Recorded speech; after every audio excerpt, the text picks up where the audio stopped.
We'll start the class in a while. Just hang on for some time.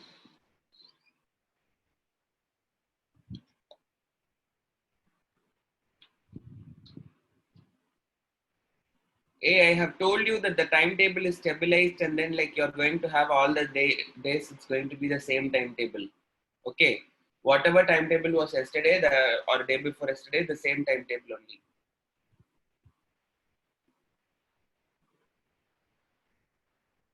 I'm not sure about the doubt class and all. If you have anything, like they will let you know, the coordinators. I don't know yesterday if it was changed, but I think in chemistry period yesterday there might have been some issues. Chemistry sir was not available. It's the same timetable, Thambi. It's not like new.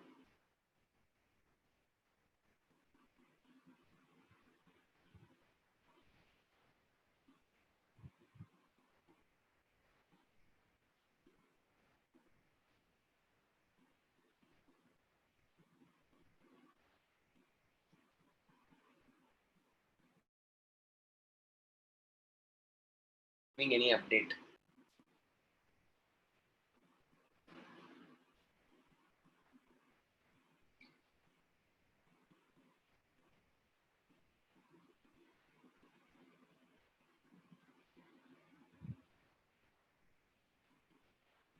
No, it's the same portion for batch 2 yesterday.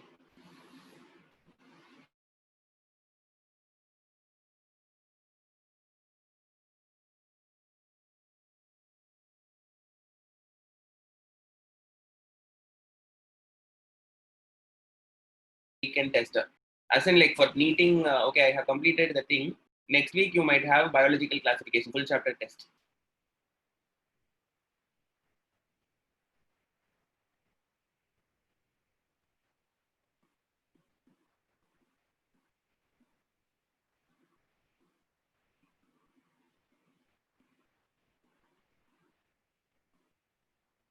It's randomly generated computer.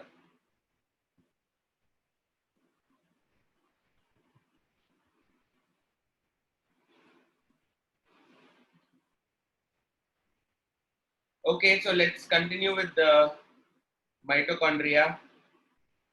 Let me check the attendance. Okay, 75 people are there, so they'll join us anyways.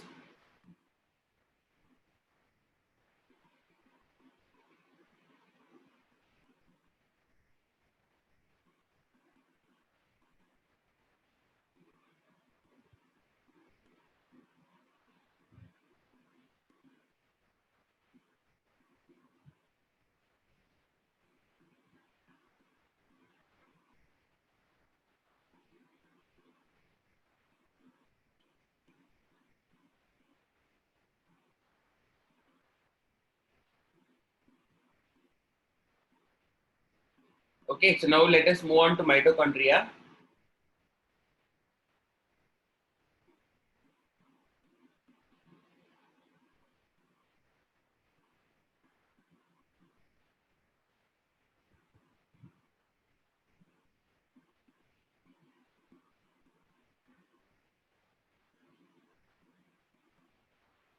Okay, so now structure of mitochondria.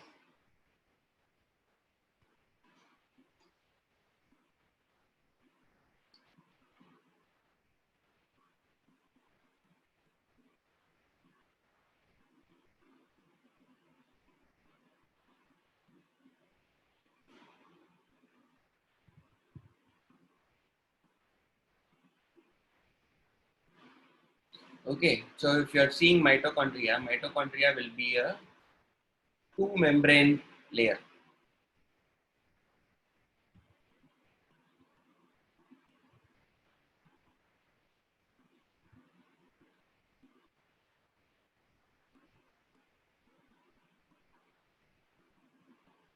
Like this it will be.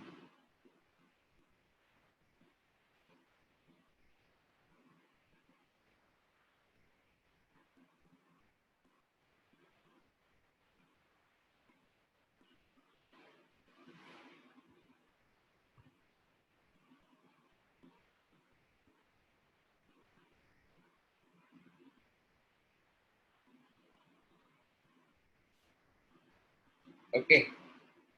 So if you're seeing in a two-dimensional shape, you will see just the two layers like this.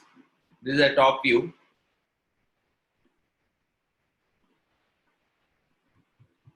Like this, you will see. This is the outer membrane, and this is the inner membrane.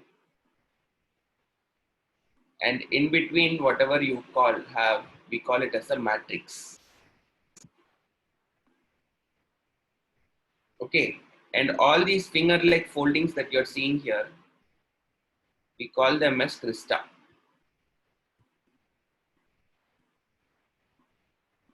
Singular, and cristae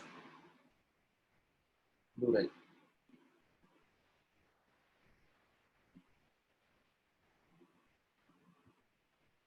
So this is how your structure is there.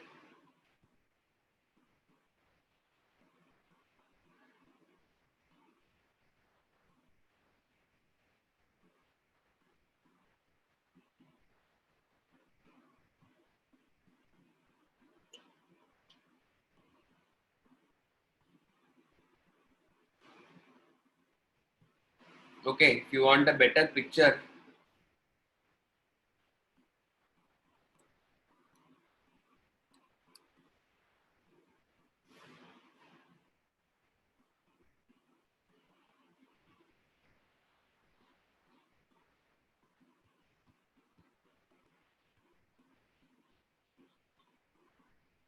so you see inside this is a three-dimensional shape. This is how it will be looking like. So this is the top view.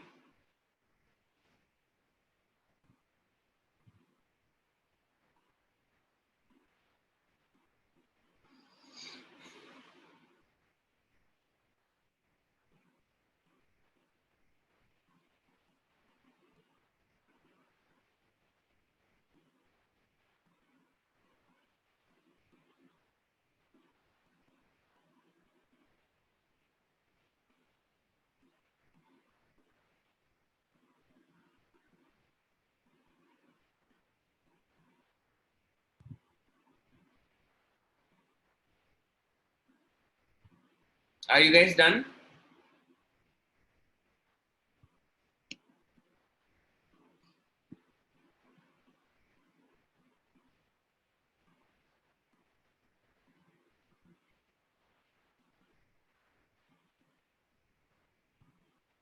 Children,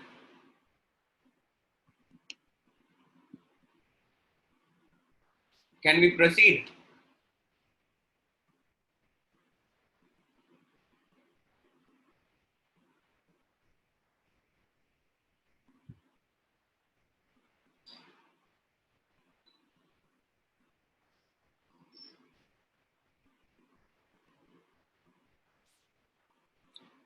Okay, so this is the structure of mitochondria. So now let us write some features of mitochondria.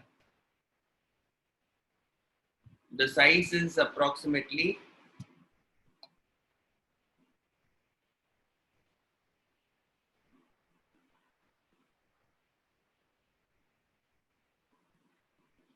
width approximately 0.6 to 2 nanometer. It will vary, okay, within this range. Length will vary approximately from 5 to 10 nanometer.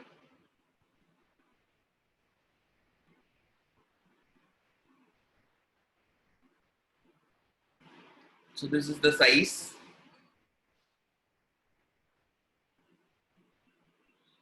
Shape,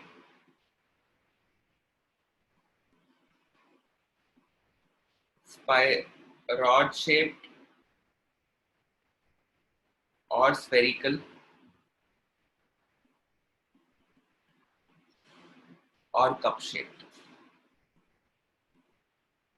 Okay.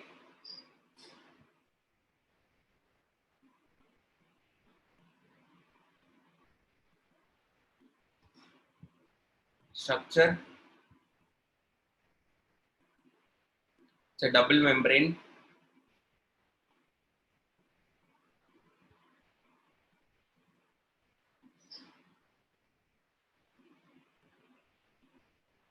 With two membranes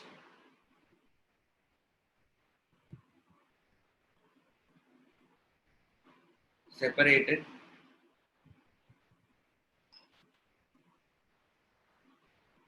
by a gap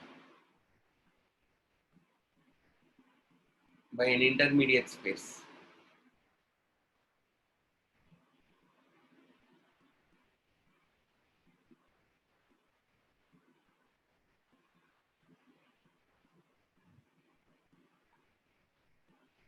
Six to 8 nanometer.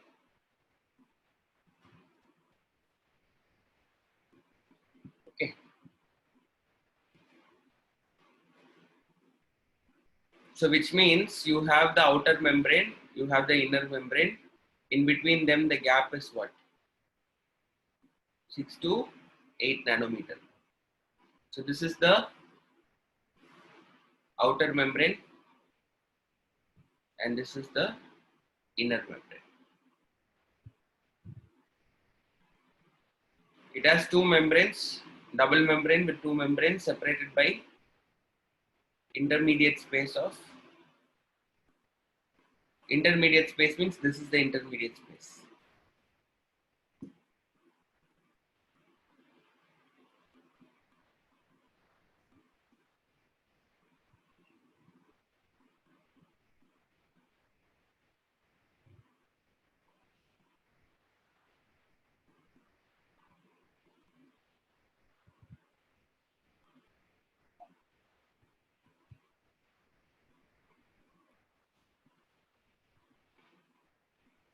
The width is of the entire mitochondria. If you say this is the mitochondria, let us say that this is the inner membrane. This is the width.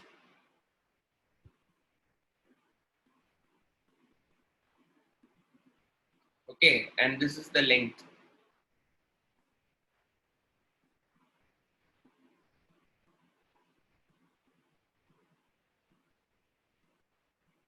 Okay, and what is the space here? You have three dimensions which are there. This is one thing.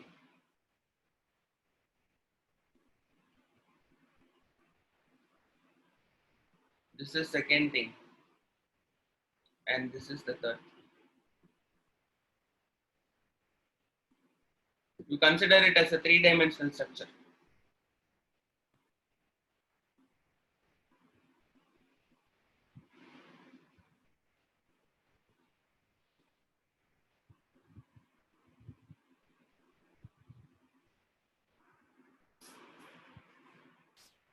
And moreover, the membrane is not like unique. It is like kind of like finger-like structures. So you see, this is also, this can also be like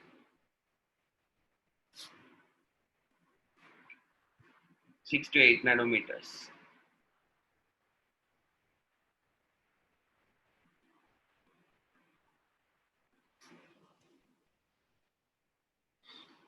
Okay, so now moving on further,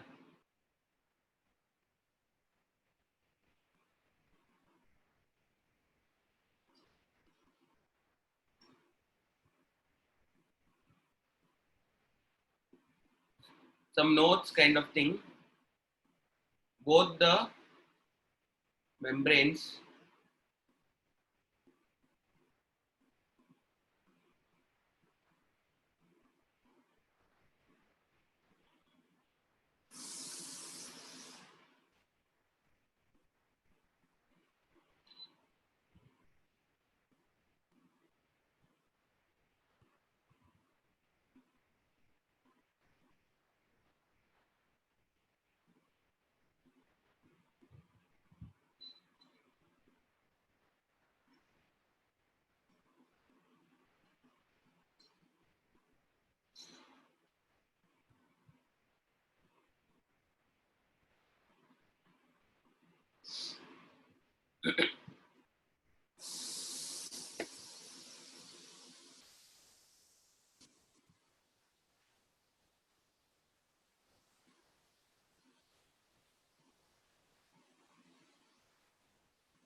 Okay, I think there is some kind of mistake which is there.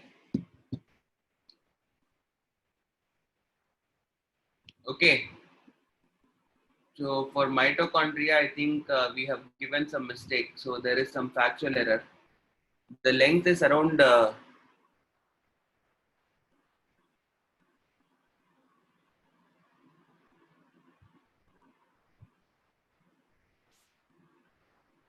the length is around 647 plus or minus 305 nanometer,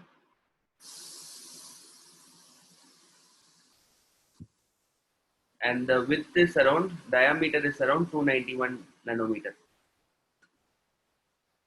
Okay, so I think there is some factual error. Let me just take the values and get back. Okay, I have just given you the value which is there in the book, but yeah, there is some mistake here.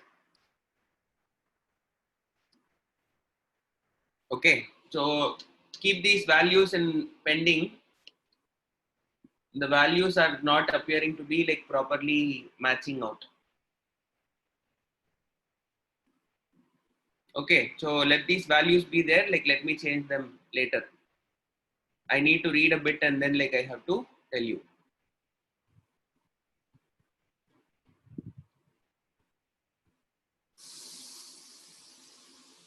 So both the membranes have different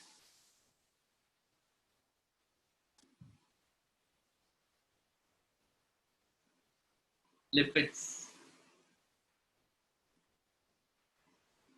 making them.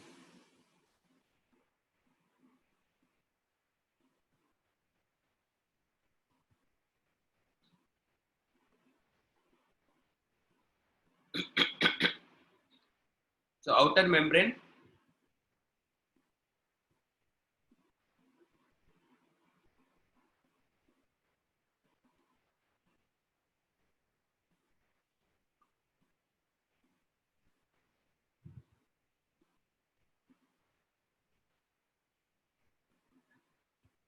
it is the outer boundary,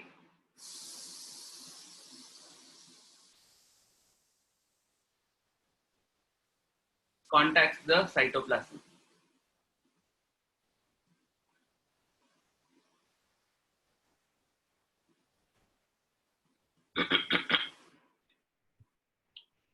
The next thing is inner membrane.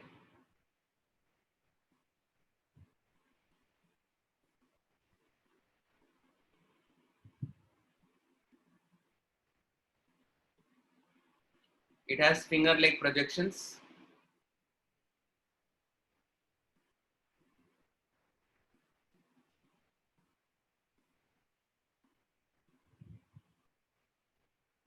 Called cristae.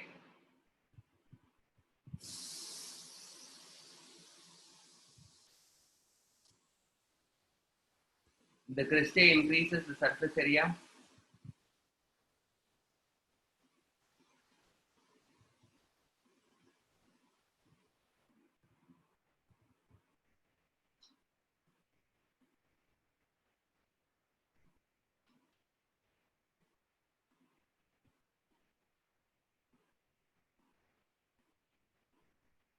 The membrane is selectively permeable.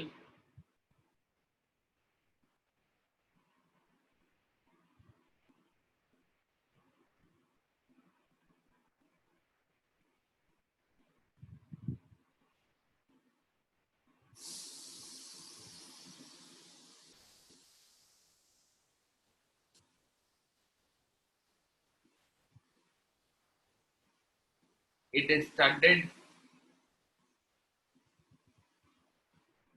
with numerous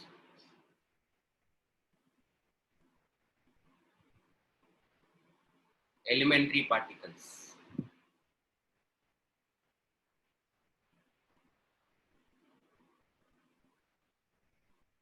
Okay, so take this down, I will explain.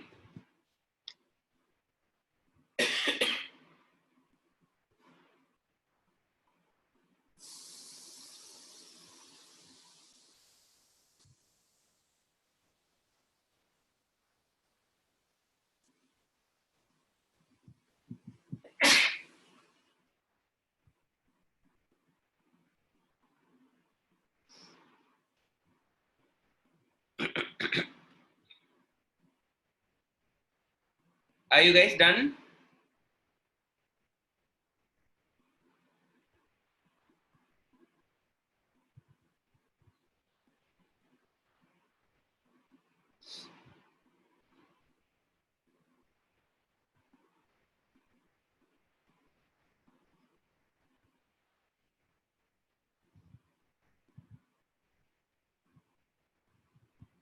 Are you guys able to listen to me?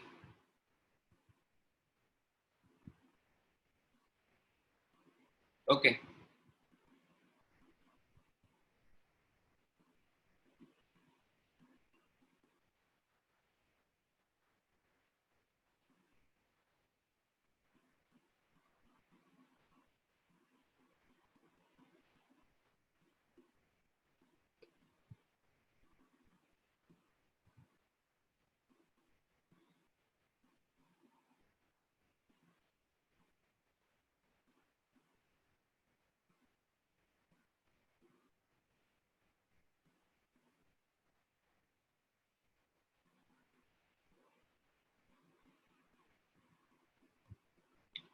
Okay, so let me just explain what it is.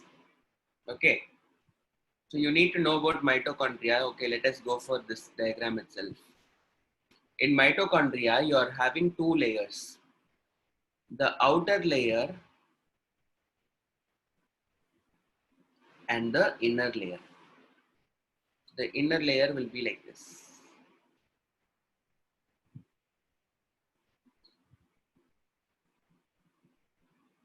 Okay, this membrane is going to play an important role. What is this particular thing that you need to understand is this outer layer is in contact with the cytoplasm. So let us say that this is the cytoplasm. So this outer membrane is in contact with cytoplasm. Anything can come inside and anything can go outside. As in, there is no selective permeability of the outer membrane.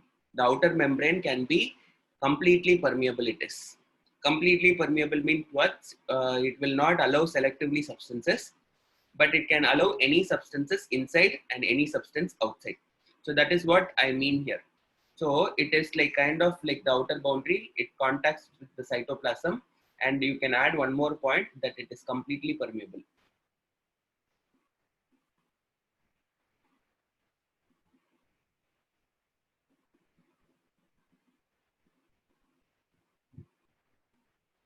Okay, so that is the thing with respect to this outer membrane. But the inner membrane, if you are seeing, you are able to see this finger-like projections. These finger-like projections are what we call it as crista or cristae. Okay, so this inner membrane is very important for us. Why it is important for us? Because that is the place where ATP is going to be produced. Okay, if you are going to see this inner membrane will be like kind of, if you see the membrane, if this is the membrane, this membrane will have lots of proteins embedded to it. Okay, so this entire thing will have like lots of proteins which are embedded to it. So out of that embedded proteins, there is some protein molecule which is called as F0, F1 ATPase.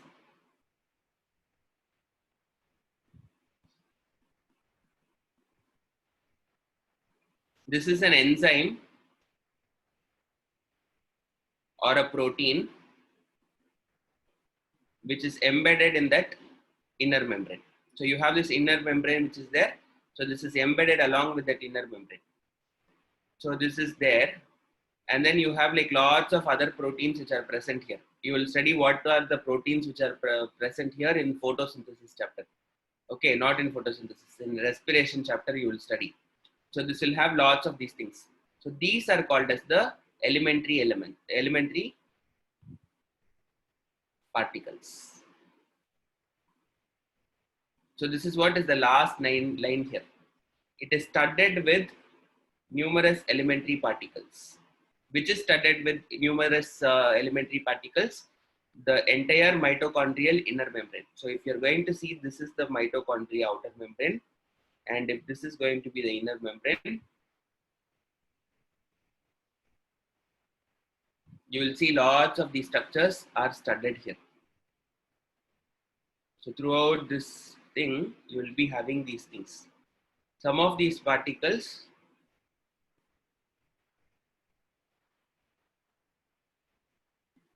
okay, so this is what is studded. These elementary particles are studded here. Okay, some of these particles are your F0, F1 ATPase. What is this F0, F1 ATPase? This F0, F1 ATPase is a protein or an enzyme that is going to produce ATP. They are the ones which are going to produce the ATP. What is ATP? You know the full form, right?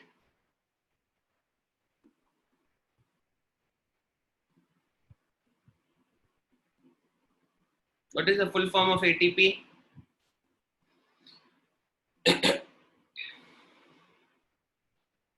Yeah, it is the energy currency, full form.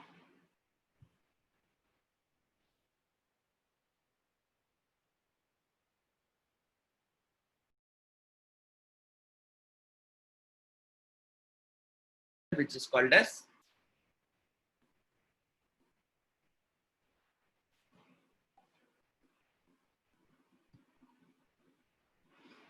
F0, F1 ATPase. Okay, and one more thing that you need to understand here is the membrane is selectively permeable. The inner membrane is selectively permeable. So the inner membrane will not allow anything else. So this membrane is selectively permeable.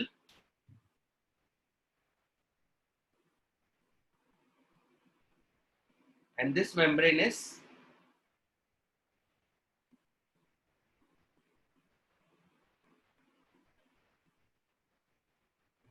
it's like completely permeable.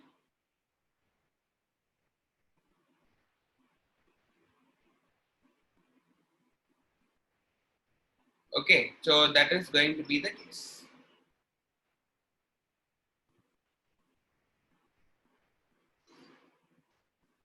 And inside that thing is your mitochondrial matrix.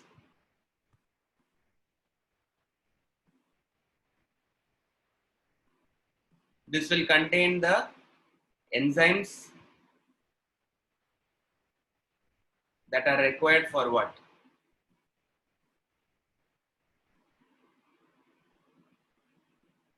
Krebs cycle.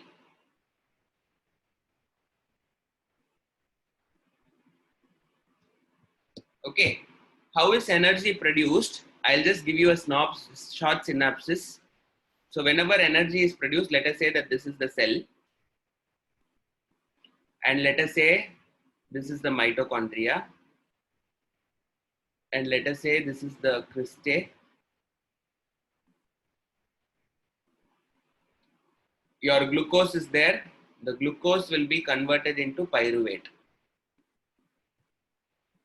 And where will that will happen? This will be happening by the process which is called as glycolysis. You would have studied this in 10th standard. So this glycolysis will happen in the cytoplasm. After that, this pyruvate is converted. This pyruvate will be taken inside the mitochondrial matrix. So inside the matrix only, what will happen? So here only there will be like what will happen? There is a cycle which is happening. What is that cycle which is happening? The pyruvate will be broken down into carbon dioxide plus water. Okay, so that cycle is called as Krebs cycle. So this Krebs cycle will happen in the matrix of the mitochondria. Why? Because the enzymes required for Krebs cycle will be located inside the matrix of the mitochondria. So this pyruvate will be transported and then this Krebs cycle will happen. As the Krebs cycle is happening, some energy will be released. So at that time, what will happen? These elementary studded particles are having what? ATPase. So this ATPase, using that energy, it will produce ATP. So this ATPase produces ATP. So that is why we call mitochondria as the powerhouse of the cell. So first glycolysis will happen. Whenever glucose is taken, glycolysis will happen. The second step is Krebs cycle. The Krebs cycle will happen inside the mitochondria. And then using the energy derived from glycolysis and Krebs cycle, this ATPase will try to produce ATP. And lots of ATP is produced inside this mitochondria. That is why we call mitochondria as the powerhouse of the cell. Are we guys clear?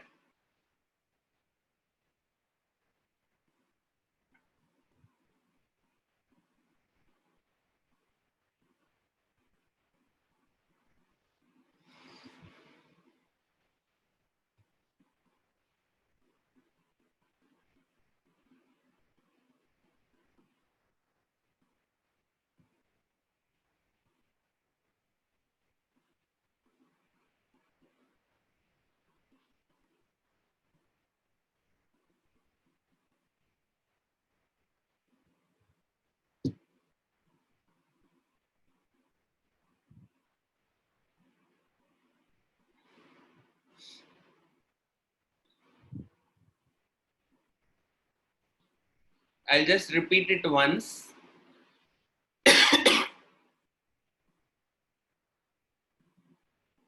How is energy produced? You will study it in respiration anyways. But we need to know why mitochondria is called as the powerhouse of the cell. It is called as powerhouse of the cell because it produces ATP. Okay. So what is the reason for that thing? Whenever you are eating sugar or carbohydrate, it will be broken down into glucose, and glucose will come inside your body, your cells. In the glucose, what will happen?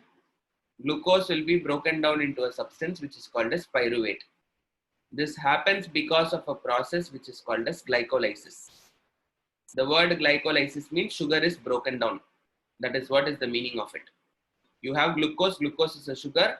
This glyco is lysis. Lysis means breaking down. So it will convert into pyruvate. So this pyruvate, it has to produce energy. So in aerobic respiration, what will happen in all the cells? This pyruvate will be taken inside the mitochondria. Okay, this pyruvate will be like moving through these layers. So inside this mitochondria, I told you that these two layers are there. So it will move from the cytoplasm. This pyruvate will be moving inside, and it will reach to the inner side. This particular matrix is having what we call it as enzymes required for a chemical conversion of this pyruvate into carbon dioxide and water. Pyruvate will be converted into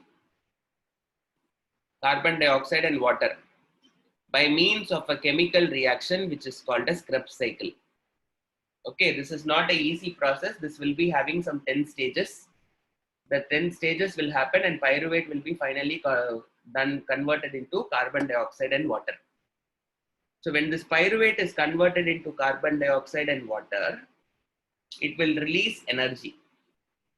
It will release energy. So that energy is used by this particular elementary particles which are studied. We studied here that there are elementary particles which are studied in the inner membrane. And I told you that there is a protein or an enzyme which is called as F0 F1 ATPase. This F0 F1 ATPase is going to use that energy and it is going to produce ATP. So it will produce ATP. Who is going to produce ATP? This F0 F1 ATPase would produce ATP. So since ATP is produced where? Inside the mitochondria, we call mitochondria as the powerhouse of cell.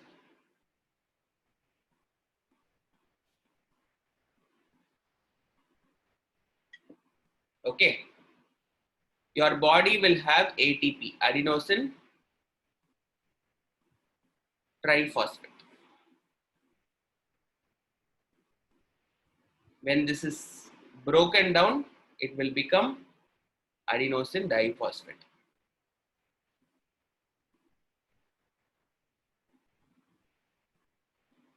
Okay. So if you are going to see the structure of ATP, there will be an adenosine. It will have one phosphate. It will have two phosphate. It will have the third phosphate attached here. Okay. This is adenosine triphosphate. Adenosine with three phosphates. This is what we call it as adenosine triphosphate. But this bond which is there in the last position is a high energy bond. We call this bond as what? High energy bond. So since this is a high energy bond, what will happen is this will be like kind of broken down, giving energy. After it is broken down, what will happen? It will become what? Adenosine with only two phosphate. And what would happen to that other thing? It would be sent out as an inorganic phosphate. So this would be called as what? Adenosine diphosphate. So this is ADP. ADP means adenosine diphosphate. You tell me it is going to break down and then it is going to give you energy. So then in that case, it is an exothermic reaction or an endothermic reaction.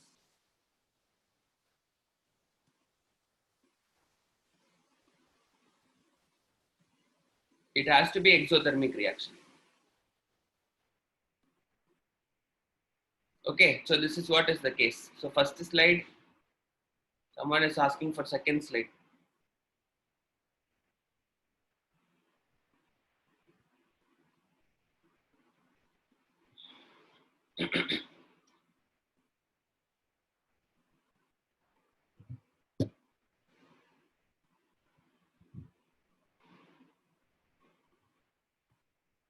Fourth slide.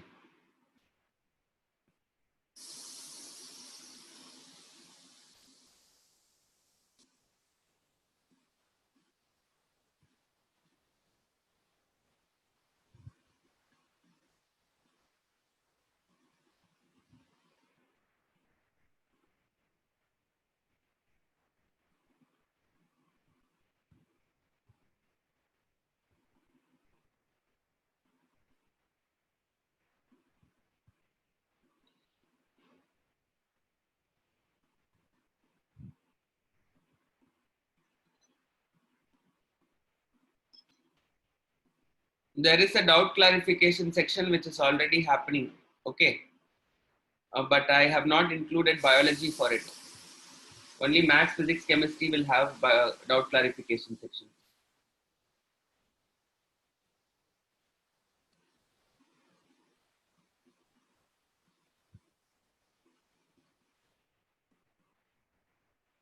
No, it's not in Google Classroom. It's Zoom class again, live classes. This is slide 5.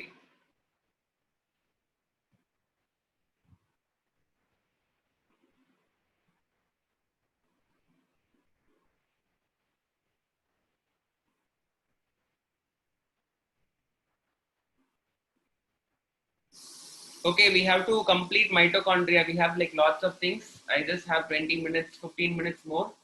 So let us quickly complete today mitochondria. Okay, so mitochondrial chambers.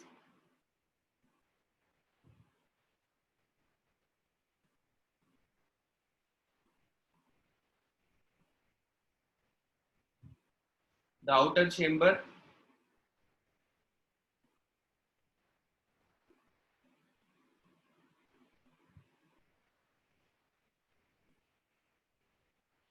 in between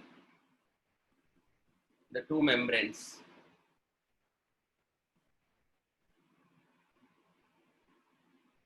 The space is called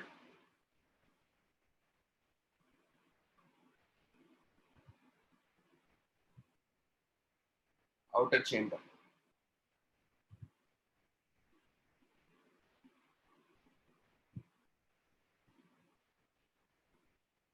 It contains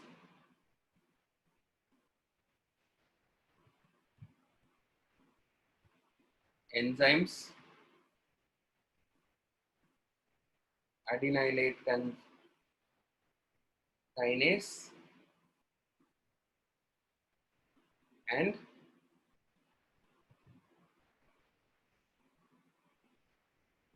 nucleoside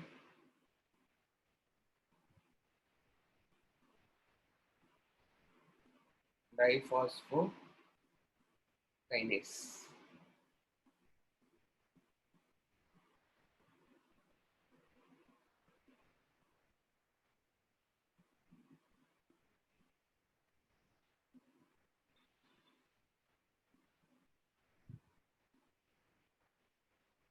Okay, the inner chamber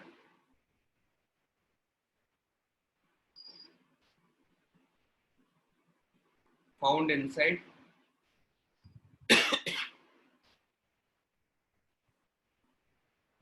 the inner membrane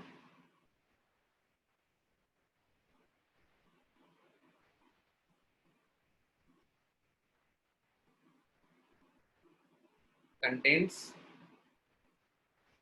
enzymes for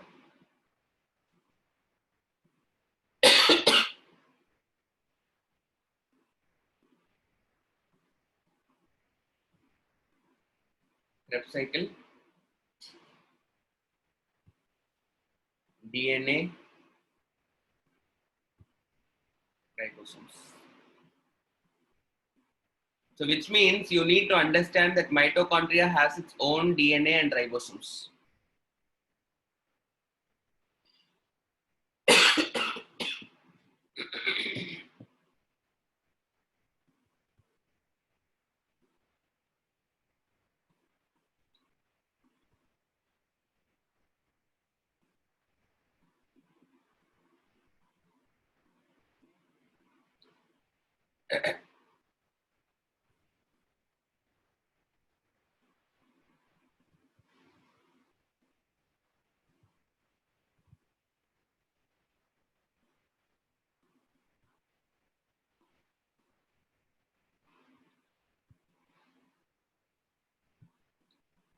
It is called as a semi-autonomous structure. Okay, it is not, it cannot exist independently. Mitochondria, but because it is having its own DNA and ribosomes, it is called as a semi-autonomous structure.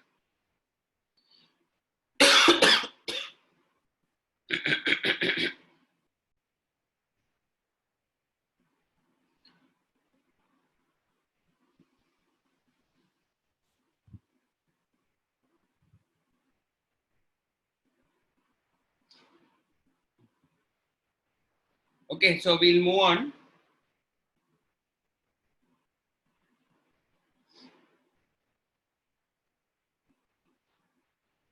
The ribosome of mitochondria is 70S, similar to prokaryotes. So this is something that you need to know. Eukaryotic ribosomes are usually what? 80S, but the ribosome of mitochondria is 70S only. Okay. The DNA is double stranded,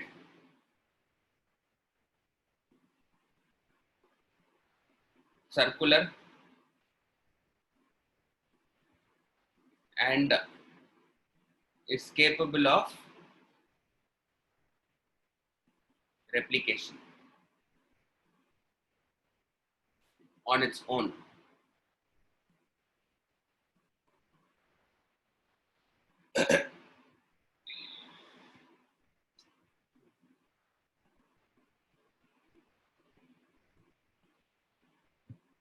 They are semi-autonomous.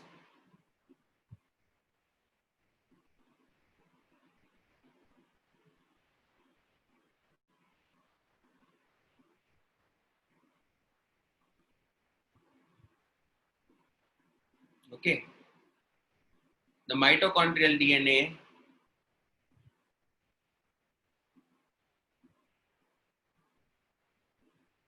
has information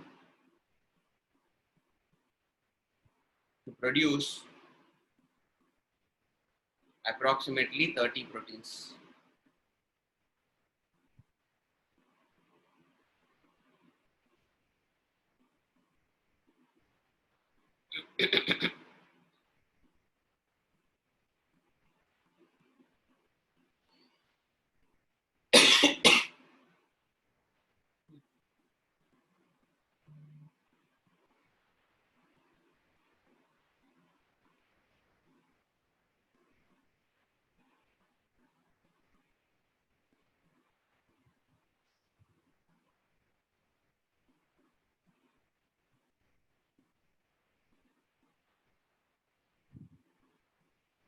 Okay, so these are the things.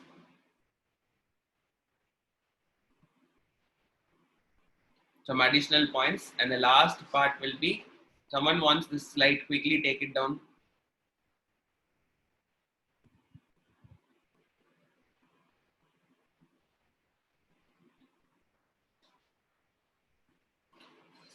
Okay, so I'll just explain this slide.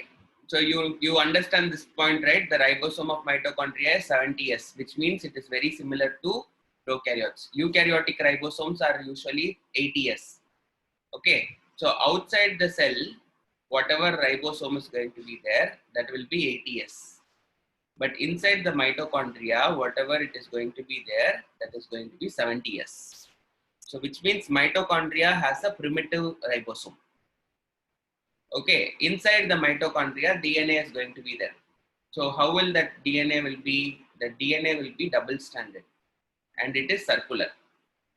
So it will be double stranded and circular DNA, similar to a plasmid. It will look like a plasmid. Okay, it is double stranded. And then it is circular. It will be in a shape of a circle. And it is capable of replication on its own, which means it can multiply on its own. They are considered to be semi-autonomous. What is the meaning of semi-autonomous? It means half independent. The mitochondrial DNA, whatever the DNA is there, it is going to have information for what? Producing approximately 30 proteins. Normally, I told you that DNA contains information for producing proteins. So here, this particular mitochondria DNA has information to produce 30 different proteins. Okay, and the last part is the functions of mitochondria.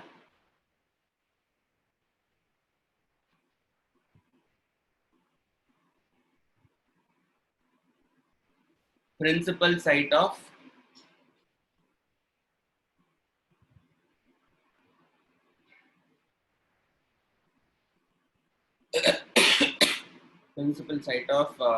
energy production.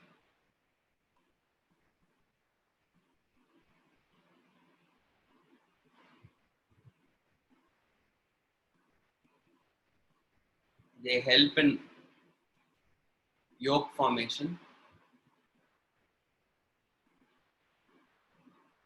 in ovum,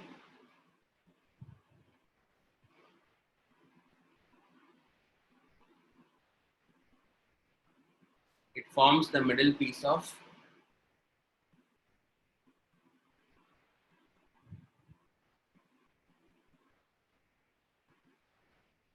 sperms.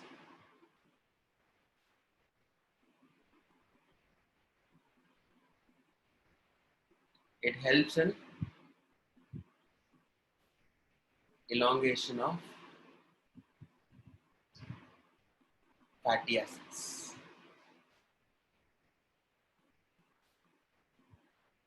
Okay, so these are all these last 3 points are like kind of additional roles that it play.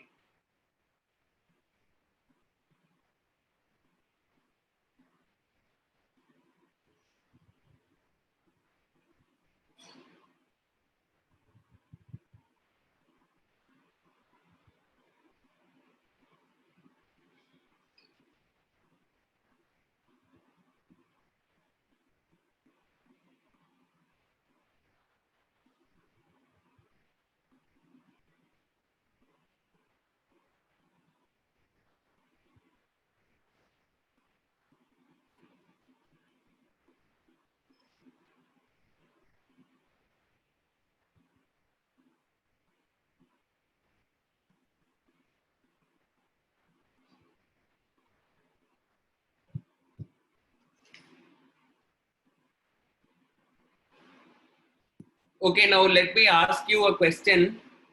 Uh, the question is this: someone is asking me, sir, but yolk formation and acrosome formation are functions of Golgi complex. Okay, so yes, I am.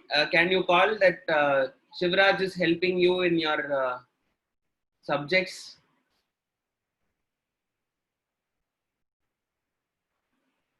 Can I say that I am helping you to increase your knowledge? Yes. So can I say that Amit sir is helping you to get your knowledge?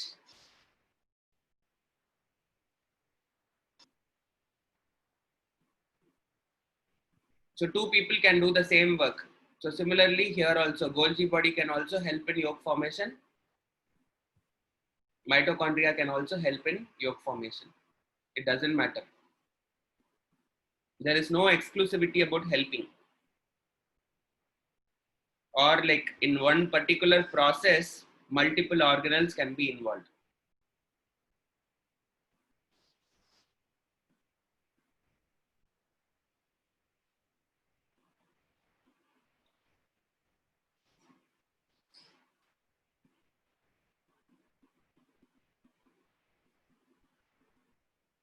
Yeah, naturally the function is different, but you cannot say that.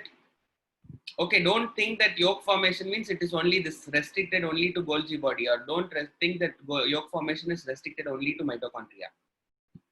So they will help in this thing to a greater level in some way or the other. What is yolk formation? You will study in human reproduction next year in 12th standard.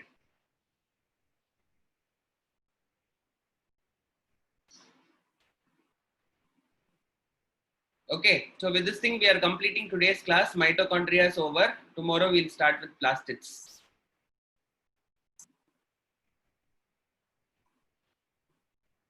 Okay.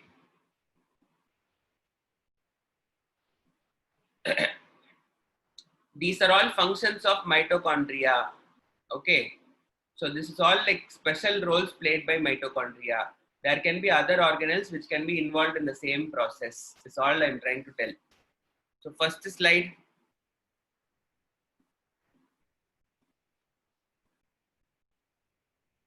Second slide.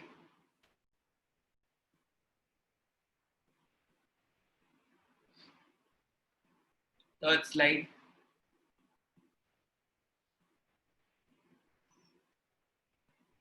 Fourth slide. Fifth slide.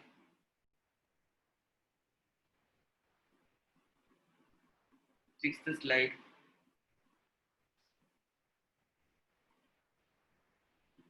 Seventh slide.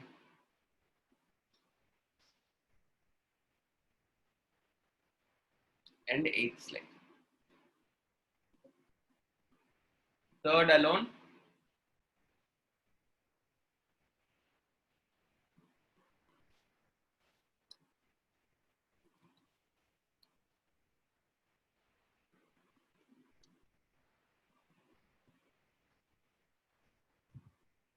Okay, thank you children.